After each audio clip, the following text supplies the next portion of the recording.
All right, guys, back Southeastern 16 with Max Barr.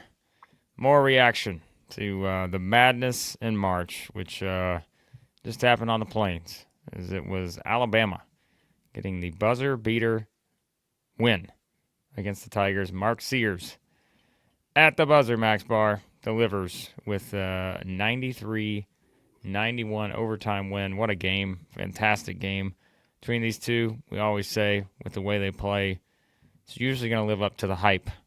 And boy, did this one live up to the hype. One of the best games these two teams have played in a good while, probably. Welcome in, big baller Brett. He's here. It was always Mark Sears. Yeah, he's never been down on Mark Sears, has he? Blake, I'm at a loss for words. I really am, and I was thinking about it as the game was winding down there. I was like, I have no clue what I'm going to say on this live stream. That was one of the best games I have watched in a long time, and we have seen some really, really good games. I mean, you're talking heavyweight title fight. That was just trading blows in the whole dynamic of it all. You have the whole Chad Baker Mazzara dynamic that happens within it. Him and Chris Youngblood going at it. You got Philon against Pettiford, just trading blow for blow. Tahaad, and then Labaron. Tahaad, then Labaron, and then you've got Broome against Big Cliff. Big Cliff is pawing a ball like it's a golf ball, throwing down dunks. Johni Broome is splashing like need to have threes, step back.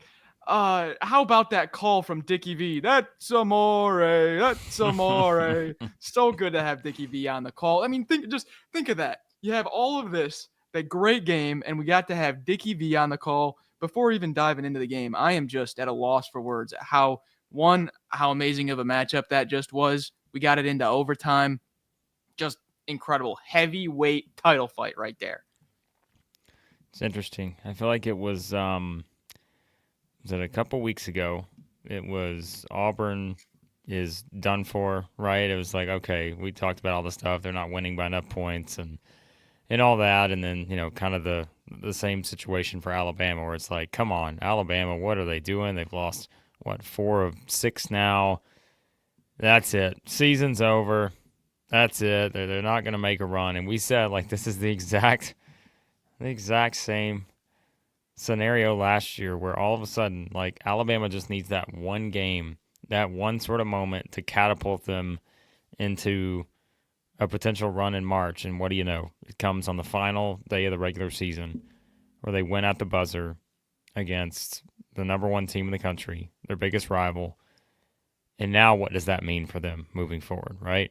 If you say they lost their confidence or they've not done this the past whatever many games and have had a bit of a rough stretch where they lose games, now what, right? I think this is the kind of game that can send them back into that stratosphere of, okay, you're going to do what you did last year. You're going to doubt us a little bit, but here we are. Like, we're right here again, ready to sort of prove that we have what it takes to make a Final Four, win a national championship potentially. And I think when you look at this from the overall picture of thing, like, it's just sometimes great teams are going to lose to other great teams. Doesn't mean you're not a great team. It just, and throughout, and that's what's happened with Alabama. Like, they've lost to some really good teams, and now to come back win this one, yeah, I mean, it's one that can send them back into that stratosphere. Not that they really left it. It's just that they had lost some games to some teams that had outplayed them. Yeah, there's so much to tackle with this game. Denver Jones, you've made your way onto my 5-team all-defensive team. It's been a tough time as Blake and I have tried to get ready for our awards stream, which is going to be coming up soon, folks. Coming up soon.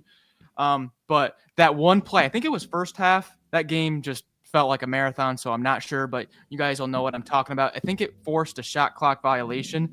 Mark Sears was going towards the left. Yes, it was first half, and he's on the close elbow or the close wing, and he is just shaking and baking, doing all the little Mark Sears moves he normally does, tries to go right, tries to go left, tries to shake and bake. Denver Jones just stonewall. And then Dylan Cardwell as well. Jimmy Dykes was giving Cardwell all the defensive love in the world. Career high for Broome. Career high for Johni Broome. Blake, what'd you think about the job that Auburn did defensively on Mark Sears, not allowing him to get going, but then in turn, the supporting cast for Alabama stepping up and performing? Well, I mean, I feel like that's kind of been the thing all season, right? It's like, okay, you're waiting for one of these guys, and they have throughout the year step up and have these big games. Um, and again, like knowing, like you said, with Denver Jones, like we talked about in the preview, we didn't know exactly his status. When you saw the injury report, you're like, all right, he's off of it. He's got a chance to once again be the guy that can impact this game. Maybe not the most like you expect Broome to, but maybe the second guy who has the most impact, right? Just based on his defensive stuff. And I think, again, that's kind of the situation where how many times last year when Alabama made their run did we see Grant Nelson make a huge splash, right? He steps up with just monster games. And we've talked about Philon all year long. Like, I feel like Pettiford and Trey Johnson and all those guys have certainly been at the top when it comes to, like, Mr. Big Shot, right? Like, we talk about those guys and all the big shots they make and the big plays, but, like, Philon steps up and makes big plays here.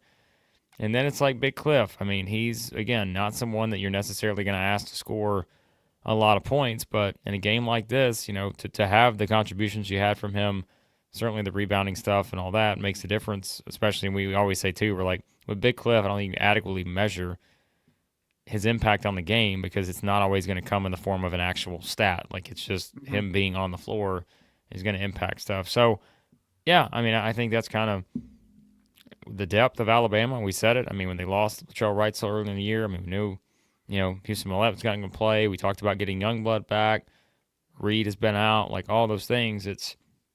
Remember, we came into the season saying at full strength, there's a great chance Alabama is the best team in the country. And they've really never been full strength all year because they lost key players early. And again, have not had Reed in there. So it's been this group right here has had to have these guys step up, and that's exactly what you get in a big game like this. Yeah, as Big Eater EJ notes here, Blake, the chat's looking out for you. Blake is battling through the elements right now. Just as I would. Big Eater EJ just looking out for you. A friend looking out for another friend. I'm doing my best. My voice is going to try to be ready for next week, so we're doing our best here. You know who's doing their best also, and that was Mr. Chris Youngblood with the eye laceration, the Band-Aid over the eye. Is he on the volleyball team now? Well, the thing is cosmetics are very highly weighted for the volleyball committee. We love a good cosmetic addition. Kate Phillips with his shoulder brace, we'd love to see that, but I think it's a little too late. Joking aside, though, Blake, one thing that I think we've learned about this Alabama team, in which makes them why they fit into our kind of mold that we were talking about of like, yep, they're going to lose a few games here. They're going to get outscored just a little bit. People start to stop talking about them. There'll be other teams that are the hot topic for Final Four national championship favorites. And then there's Alabama going to be there once again. We just kind of were joking about that. The reason why they can do that, though, is look at that game. You get Mark Sears game planned out of the game, right? And you go big with Jaron Stevenson at the 3 to win the rebounding battle, to win the physicality battle. If you want, though, you can go small and have Youngblood at that 3, maybe a Mo D at 6'7" at the 4, and play that way also. What I'm trying to get at here is Alabama is probably one of the most versatile teams in the nation in terms of if you want to play small and really get up and down and let's have a dance here, let's do it. And also, if you want to go bully mode and let's pound this thing into the paint and let's see who can get this rebound, they do that also. I really like that versatility we're seeing here from the Tide. Yeah. No, I agree. I think, again, that's what's going to – if they make a run, it's going to be based on that. And, yeah, I mean, I think, too, like, sometimes we do – look at some of the games Alabama's played, right? 93-91, 99-94, 110-98, 96-83, 94-85. Like, I don't think we make a whole lot of this anymore. We shouldn't, just because, like, this is just the way the games are going to play out with them. And when you're as good as they are offensively, you're going to give yourself a great chance. And so, yeah, I just think if we're seeing a bracket right now, right, and you're looking at it, you're like, all right, how far are you going to take Alabama? It's going to be tempting based on the matchups, right? It's going to be tempting to sit there and say, all right, I don't know if that team can stop them. I don't know if that team can stop them. Like with these guys and all these, stepping up, they're going to probably give up some points, but that's okay. They'll probably outscore the other team. So, yeah, I mean, it was big. I mean, certainly, again, you look at the numbers and getting to the free throw line, being able to make those shots. Still going to turn the ball over a little bit. I just think it's going to come with the territory, but yeah, I mean, I think this obviously clinched them the number 3 seed in the SEC tournament. So now we know the top 4 seeds are set. Auburn's the 1, Florida's the 2, Alabama's the 3, and Tennessee's the 4. So that didn't make that official because remember, no matter what happens with Florida, even if they lose to Ole Miss, they'd have the same record, but Florida holds the tiebreaker over Alabama based on the win. So. Yeah, I think JD brings up a good point here. Says Auburn fans can't be down on Auburn. Best performing team all year. This doesn't change the exceptional season. And, I mean, listen, that was an overtime game decided on the last second of the entire game. That needed 5 extra minutes to decide it on the last game of the entire season. So, yeah, I mean, that's why we started this live with the way we did. It just incredible, incredible game that felt like a Final Four game. That had the shot making of a Final Four game down the stretch there. When Auburn's down by 3, Broome hits those 3 balls, comes back, Labaron Philon with a tough finishes. Oh my gosh, we didn't mention Grant Nelson's offensive rebound there off the. Yeah, that was a big one. Oh my gosh, he's falling back, makes it off his back. Oh my, what a shot! Grant Nelson was huge. It was just everything you wanted in a game like this from both sides. If you're a fan base at either of these teams, your guys stepped up. I thought foul trouble hurt Auburn a bit. Chaney Johnson, 4 fouls. Miles Kelly, 4 fouls. And then we got to talk about the elephant in the room. Yeah. Chad, what are you doing, man? We love you here at Southeastern 16. We love you. We want to watch you. You can't. What are we doing? You can't do that to our guy, Chris Youngblood. No, but I look, the foul thing. I mean, we mentioned it. I don't know now, right? Like, I think it's something where you're going to have to figure this out. Because again, we kind of said it, right? If you get in those tight games, they're called differently and you just get your rotation gets completely out of sorts. If you're just having multiple guys in foul trouble, and we said it, I mean, they're ranking in the 300s nationally in fouls per game.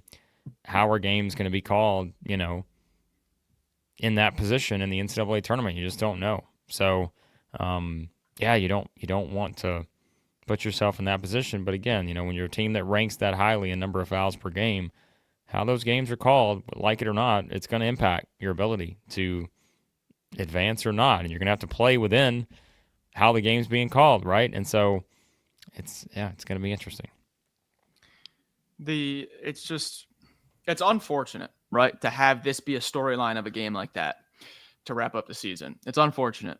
But now especially after what happened in the first round of last year's tournament, now what you have to do, looking forward for picking your bracket, picking your Final Four, picking your championship team. There's a lot of people that like Duke, a lot of people like Florida right now, Auburn, Houston, maybe people like a sleeper like Texas Tech or St. John's or something. Out of all of those teams, only one of them you have to bake in the thought that, okay, well, with this many games, we might have one where we're in a little bit of a pickle because a player gets ejected. That can't happen when you're trying to win a national title. Gotta be better than that. I was disappointed in that. Yeah. It can't happen, like you said. It's just not gonna be what you need in these kind of at this time of year. Like it doesn't matter what time of year it is, but like now when you're talking about where it's lose and go home for the rest of the season, like you can't have that. So, all right, let's get to some super chats. Here quickly. $5 super chat from Zach. A brutal loss for Auburn. Can't help but think that cost Auburn the number 1 overall seed. Just brutal. It was always those last 3 games. I again think that losing in overtime at the buzzer to the number 7 team in the country should not cost you the number 1 overall seed based on how much better Auburn's resume is than Duke. But we'll see what the committee thinks about that. I disagree on that. But again, would we all be shocked? No, we wouldn't be shocked. So I think the AP is going to switch it, so yeah, I wouldn't be shocked. No. So that's it. We got whoa! We got a nice What else we $50 got? one. Sorry. Whoa. From Tasha. 2 words. Big Cliff, baby. In all caps. That's an alt for you listening on audio. All caps, Big Cliff right there. So proud. Big plays from the big dog. Tasha, one of our most consistent viewers. Thanks for checking in. Yeah, we appreciate that. $50 super chat. You guys are the best. You got a $10 from Paul. $10. Long time watcher, first time poster. Now it just means more. Remember, look at that. Paducah Paul weighing in here. Love you guys. Love the SEC basketball. Hearts in the big blue nation. Respect to all 3 of us. Hey, we appreciate that. Paducah Paul. A lot of you guys out there who don't chime in. Chime in. It's March. Jump on in here. Jump into the crowd. You also may get to be part of the Southeastern 16 chat bracket.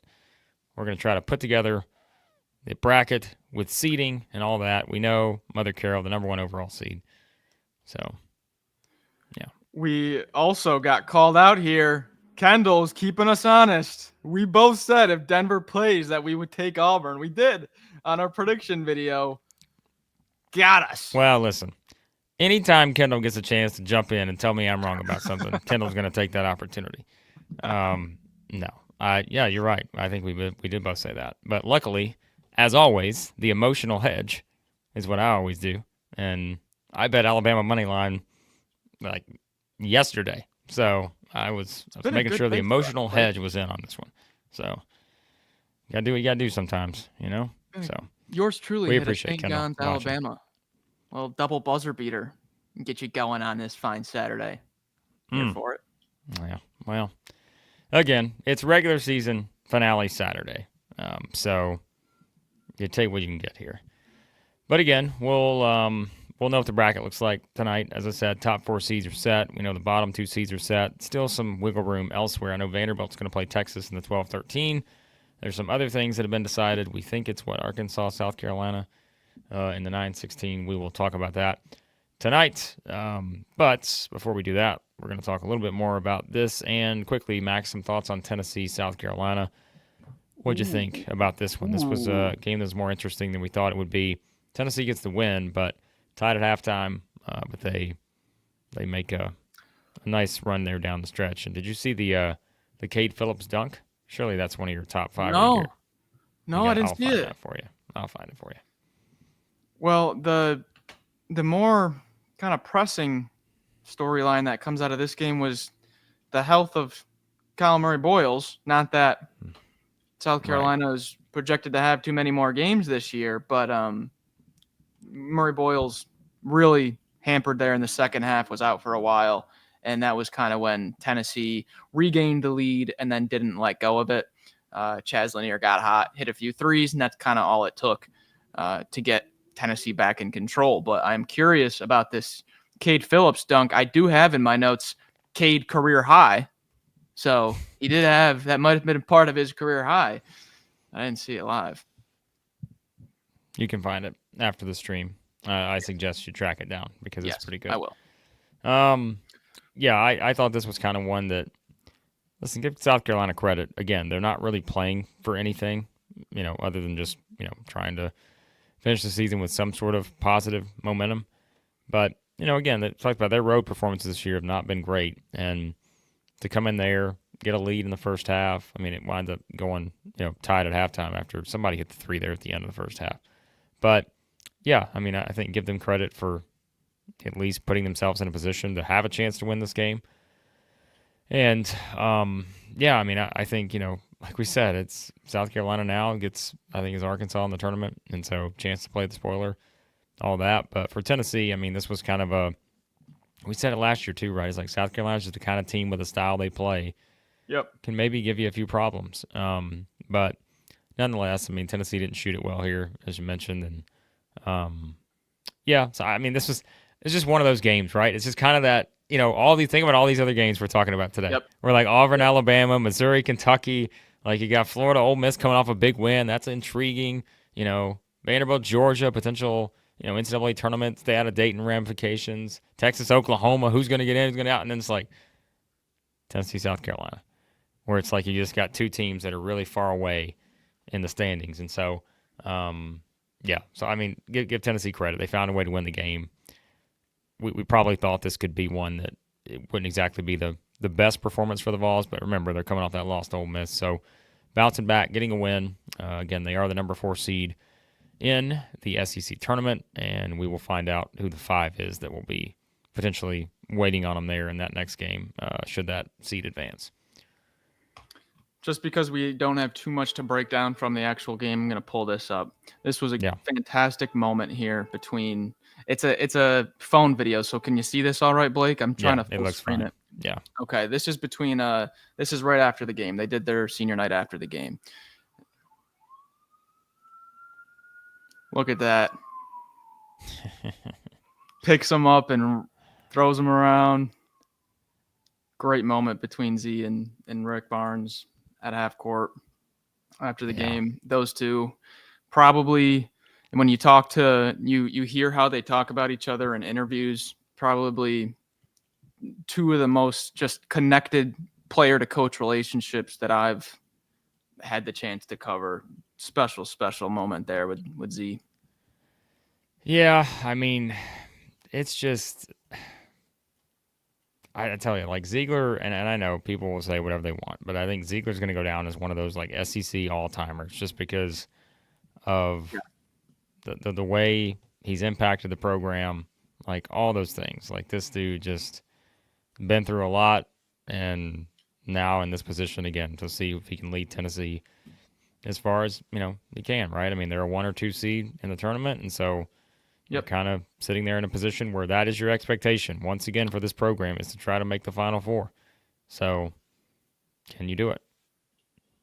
Well, Blake, that's interesting you say that because yesterday, Lunardi gave out his he calls it his Bristol bunker report. He's reporting from the bracket bunker in Bristol. And this was what he said the SEC implications on today's games were. He said, Alabama win restarts the number 1 seed conversation. So now, what does that look like with Alabama / Tennessee trying to wiggle in there? I think Florida has to lose, though, to open that door. Yeah, I think Florida, has jumped ahead based on that win at Alabama. And so, I think that's probably the situation. Makes things Florida interesting, though. Yeah. I mean, Florida loses today. I mean, it certainly gets a lot more of an interesting, I think, discussion.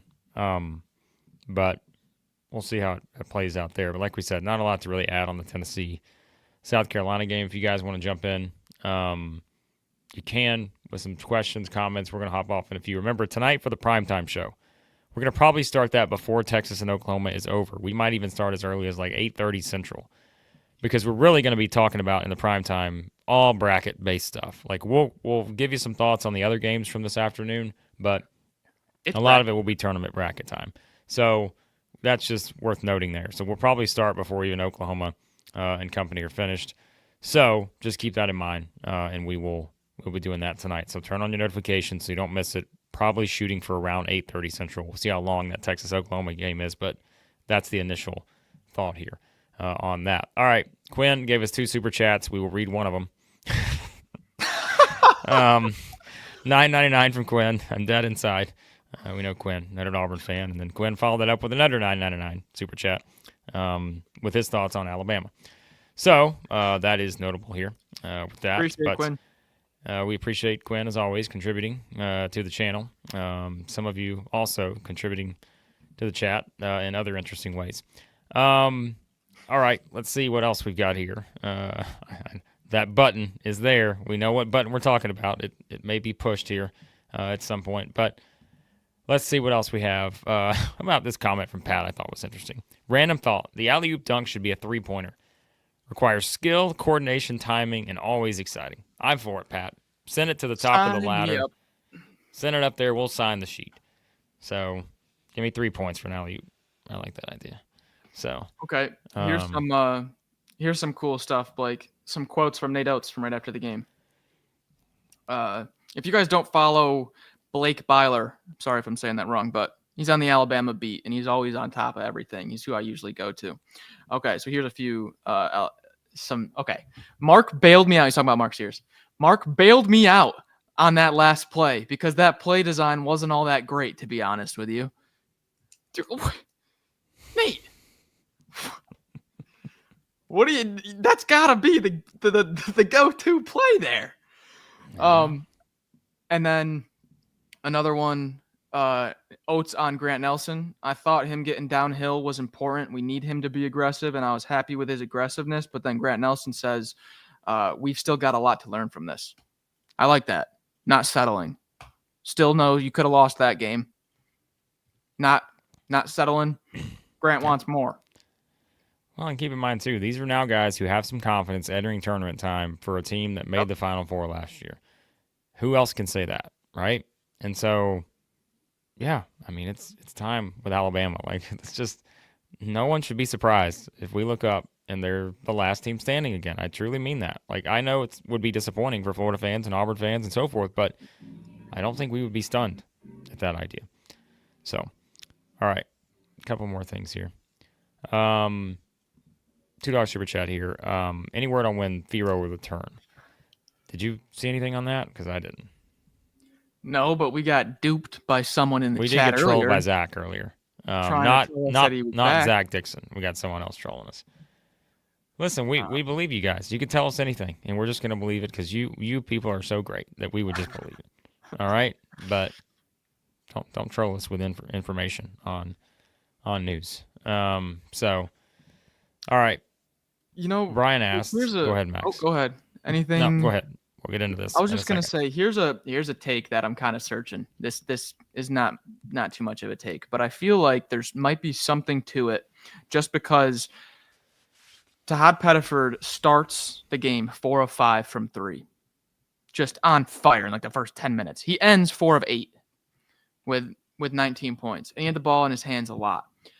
Miles Kelly got going in the second half. He had 0 at halftime, ends with 13. Denver Jones had 0 at halftime. He ends with 9. What I'm trying to get here is, if I was on the Auburn staff, I would have no clue which hot hand to ride, when to ride it, who to draw the play up for, when to just – I feel like it's almost so many weapons. It's hard to zero in on when we need a certain guy to start getting the stuff drawn up from. What made me think of that was seeing Tahaad Pettiford 4 of 8 from 3 after he started 4 of 5. I was like, man, surprised they really didn't go to him a little bit more, but that's just the nature of a crazy game, I guess. Yeah. Brian asks, anything for Monday morning? Yes. So here's our schedule tentatively for you guys, and we'll make it official tonight on the primetime show, but the plan is to do the awards show Monday morning. We're not going to do power rankings. We might. I don't know. We haven't decided. I'm just like, at this point, power rankings are sort of, I mean, come on. You know who we're not. I mean, I guess we could do a final regular season edition, Max, if we wanted to. We might do one last one. But we also might do an awards show too. Like, we may do a double, like one show, another show. We may do it that way on Monday because it's tournament week. Come on. So That's the plan. We may do one final set of power rankings, our end of regular season rankings, and we also may do a separate stream with our awards. So we'll let you know. We'll figure that out. Or we may get wild and do awards tomorrow night. We haven't decided yet. So keep that in mind. The awards are definitely happening.